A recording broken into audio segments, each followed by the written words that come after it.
Terima kasih Yang Berhormat Menteri. Saya meneliti jawapan Yang Berhormat tadi betul. Kita perlu satu endowment fund. Kita perlu mendapat dana yang cukup. Kalau tidak, universiti kita tidak ke mana kerana investment yang besar.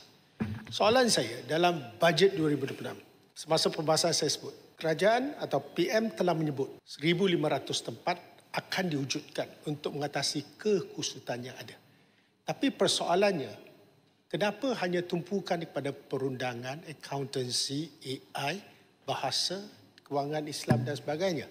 Dan apa yang menjadi critical courses seperti engineering, kejuruteraan, farmasi, dentistry, perubatan? Itu tidak. Adakah ini kerana ketidakcukupan dana? Saya lihat dari segi peruntukan pada setiap universiti tak banyak beza. 1,500 ni peruntukan datang dari mana? Dan ini nak mengesaikan masalah apa yang kita hadapi sekarang. Adakah kementerian bersedia? Macam Yang Berhormat buat kali ini tentang enrollment bagus. Dedahkan berapa orang yang masuk kursus apa. Jadi kita ada satu panduan untuk masuk UPU ni berapa tempatnya. Jadi apabila terbuka ni, kalau ada peningkatan, mesti ada ratio ditentukan oleh menteri.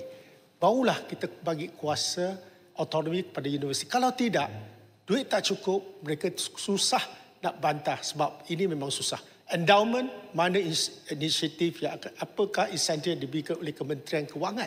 Kesemua ini merupakan penyebab masalah dan penyelesaiannya yang 1,500 ni saya berharap kita dapat selesaikan masalah pelajar STPM ke mana yang terpaksa masuk dengan saluran terbuka satu dengan kadar yuran yang lebih tinggi. Itu pandangan dan minta penjelasan Yang Berhormat Menteri. Terima kasih.